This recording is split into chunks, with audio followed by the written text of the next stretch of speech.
باورت نمیشه از بابات بپرس.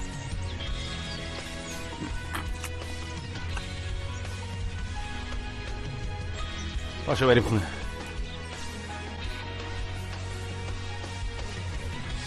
پاشو بریم خونه. پاشو یلا پاشو. چی کار میکنی دیوونه؟ دستمو ول کن. آبجی پری داداش باشه واسه بعد امره. داداش گفتم بعدم. بای بای.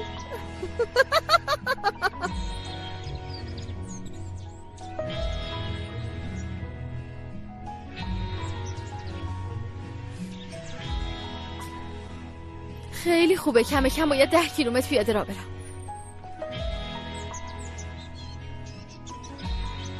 قیافشو نگاه کن. با همچین ماشین بزرگی تنها میری؟ اگه وای میستادی میمردی؟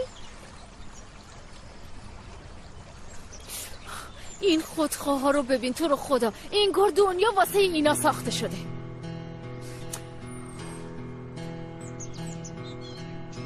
این همون دیوونه نیست؟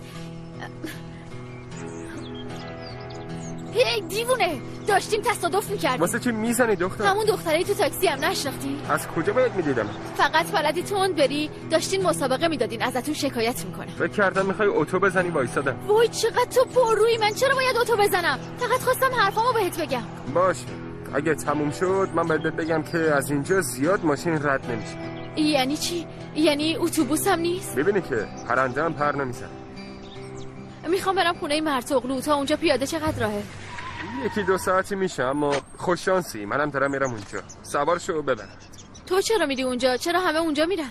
تو واسه چی میری؟ خدمتکاری؟ آره خدمتکار؟ حتما مراسم ازدواج دارن. آره خدمتکارم. تو هم اونجا کار میکنی؟ نه یه جورایی. ببینم میای؟ کلا کاسکت رو سرت معلوم نیست آدمی جنی چی هستی؟ تازه من فقط سوار ماشین زنا میشم.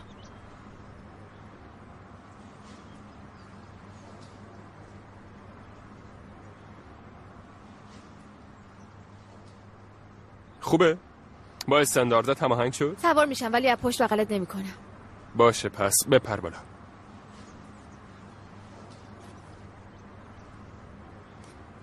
اگه تند بری بیفتم با همین کاسکت میذارم تو سرت. محکم بگیر.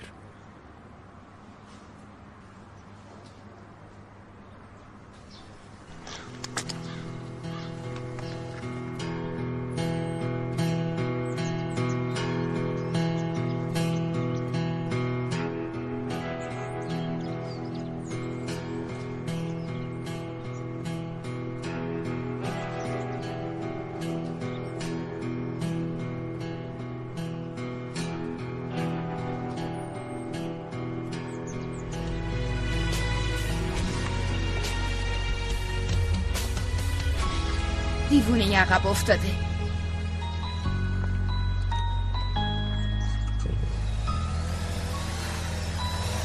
بابام کجاست؟ تو اتاق کارشون.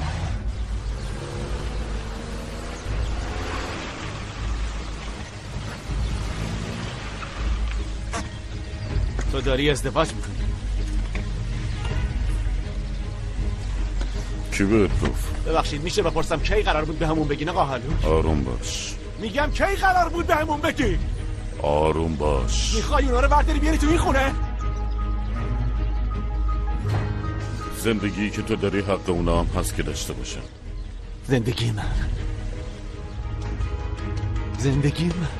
تو منو دست انداختی مسخرم کردی؟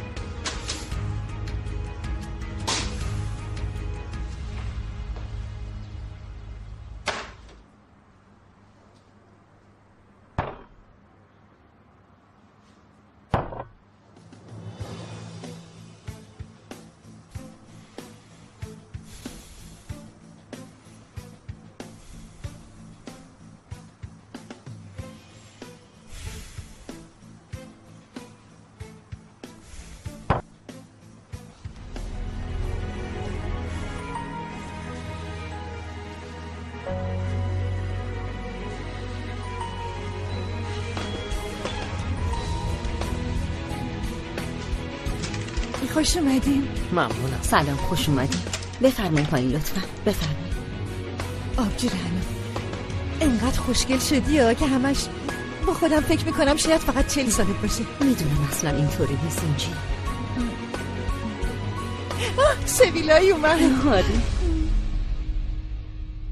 خوش اومدی عزیزم عالی به نظر میه. ممنونم. تولدت مبارک. ممنونم که اومدی عزیزم، چون میدونم اینجا اومدن برات خیلی سخته سویلای. واقعا ازت ممنونم. اینجی چطوری؟ خوش اومدی. چه خبر؟ خوش اومدی.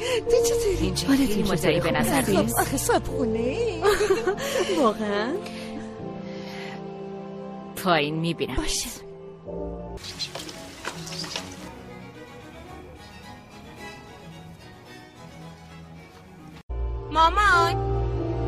مامان میگم حتما باید برگردیم خونه. سرین جون نمیخوام دوباره دربارش حرف بزنم. بعد از مراسم میریم. این زن همش لجبازی میکنه. دختر معلوم نیست تولده یا عروسی.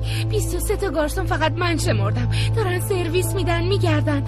باید مهمونا رو ببینی، انگار از مجلات در اومدن بیرون. بیا بریم دیگه. مامان چرا ما نمیریم؟ یکم زیاده روی نکردی؟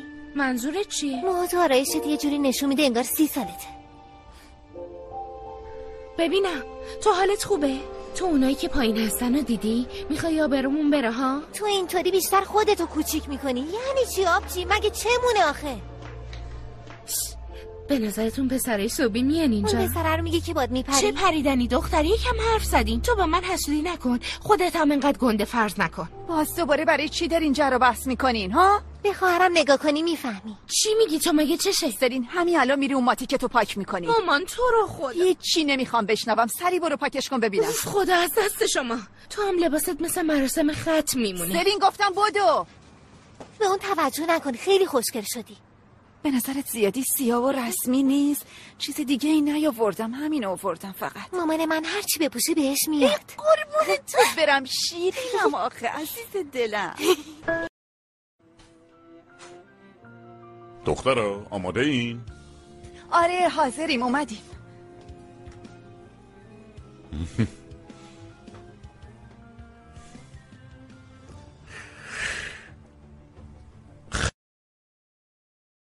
متشکرم. بریم. بریم.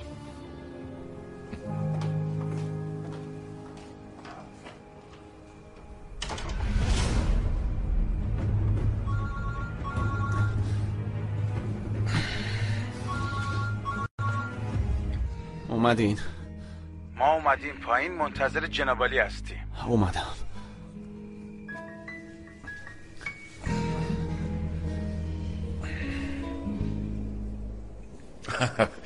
ایشونم گونش خانم هستن. سلام، خوب هستین؟ بفرمایید.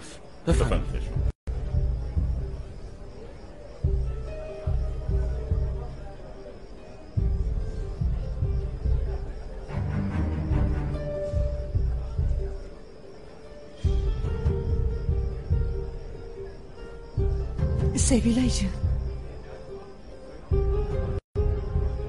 این زنی که هست خودشه. اهل ازمیره. چه میدونم، ظاهرا که خیلی بی آزاره. معلمه. خب میدونی درس میده. سویلای چرا اونجوری نگاش میکنی؟ با چشات الان میکشیش. آروم باش. فقط اگه از حق نگذریم، زن خیلی خوشگلیه. اینا هم بچه هاشن. آره. این زن دنبال ثروت حالو. تیپاشونو ببین، انگار واسه اولین بار بین این همه آدمن. راستش داداش حالو که خیلی دوستش داره. یه زمانی هم عاشق من بود. عشق همینه دیگه، میاد میره.